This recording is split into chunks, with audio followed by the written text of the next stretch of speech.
So, the other day, I was walking Market Street's red brick clay on my way to participate in my chosen role in society's 9-to-5 play, and I was in my head rehearsing my part, worsening the blow to my freedom's heart, when I was startled by a sitting cross-legged man with his hands near his loins demanding coins for his aluminum can, and by the smell, it was safe to assume that he began his day by eating out of a garbage can.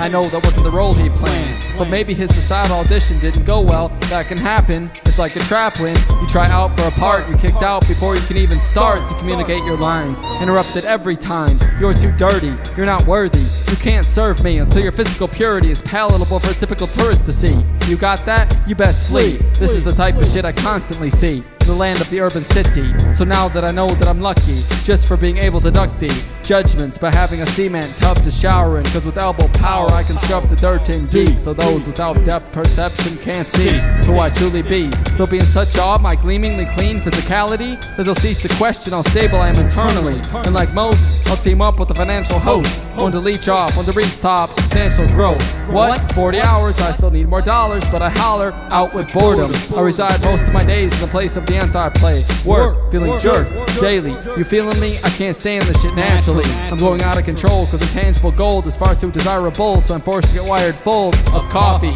in order to train myself sloppily to get up when I didn't plan to be.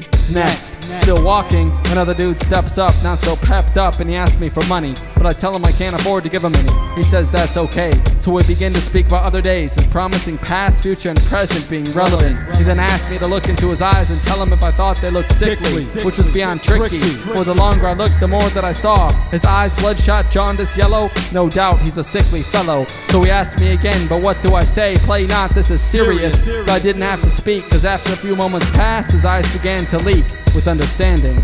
And I said to him, it could look worse. Then he told me that all he wants to do is lay down somewhere and be completely sedated. So I felt obligated to express the truth of what he had just stated. At that point, I only had a third-person view about a person I never really knew. Only the words written that I'm now spitting I once read in a homeless publication. A couple of months back, there was this homeless dude who got seriously jacked. He was asleep on a public bench and smacked. His body was hit with gasoline and then a match, lit into a fiery beam, murdered, undeserved, just cause he had no one to serve. And the kids who did it, they didn't even get it. Never prosecuted, even though a man's life they looted. The man didn't have family, so he was considered a problem to society, now solved. But this man barely standing in front of me, his situation had still not yet been resolved. And then he told me that he wished he was dead. So at that moment, I began to scan his body, starting with his head. Face dirty, missing teeth, eyes discolored, skin covered with scabs, fingernails cracked, malnourished, along with his abs. And I realized while my nose had been burning this whole time, he has gangrene on his thigh, a pool of pus the size of the palm of my hand, and I can't believe this man can still even stand. And then I attempt to take a look through his eyes, and I realize that if I was in his situation, I'd also want to die. But right now, I'd like to prescribe a remedy. Death is a popular choice, but not the one for me. So I try to change the direction of the conversation. We begin to speak about random things like how many bricks are in that building, or what about the pigeons, what kind of luck have they been given? The little sweaty one looks like he's on crack. He only weighs like an ounce and one peck on a broken crack pipe, and he'd be rocked for life. And then we begin to start laughing, and he tells me that his role in society is that of an amateur comedian, but what I see is a bleeding friend. And then I remember that I've got to go perform my role. I've got to get to work, so I jerk myself up straight and I say my goodbyes while gazing into his eyes. Take it easy, brother. Much love, much love, much love. And I see that he's all lit up. I've given him more than just a few coins into his cup. I gave him the love from within, cultivating the love in him to allow our friendship to truly begin. But walking, something he said began to sink in. He asked me if I knew the difference between an amateur and a professional comedian. And with laughter feet in him, I said I didn't. He said the difference is that an amateur, nobody laughs at his jokes, so I continued to walk, pondering the thought he now provoked, because I laughed, but nothing about what he said was funny.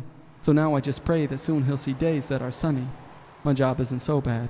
It now seems a bit brighter than the days my new friend has had, not to mention the fact that I have a pad and skin that isn't scabbed. No doubt, I'm blessed to have what I have.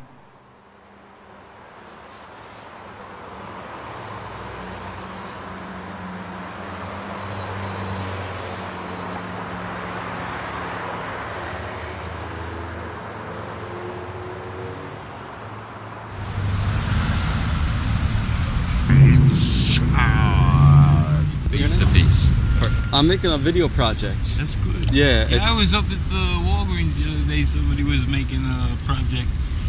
Guy gave me some money, but he didn't. His brother didn't have any money there, and the lady walked up and gave me $5. Nice. Don't get lost. Find the bridge down where you're in trouble. Guys, do me a favor and move away from here while I'm open. I had Thank you. Your name? from Vinny. Vinny. Wiedemeyer. Wiedemeyer. Yeah. Would you like to be in this movie?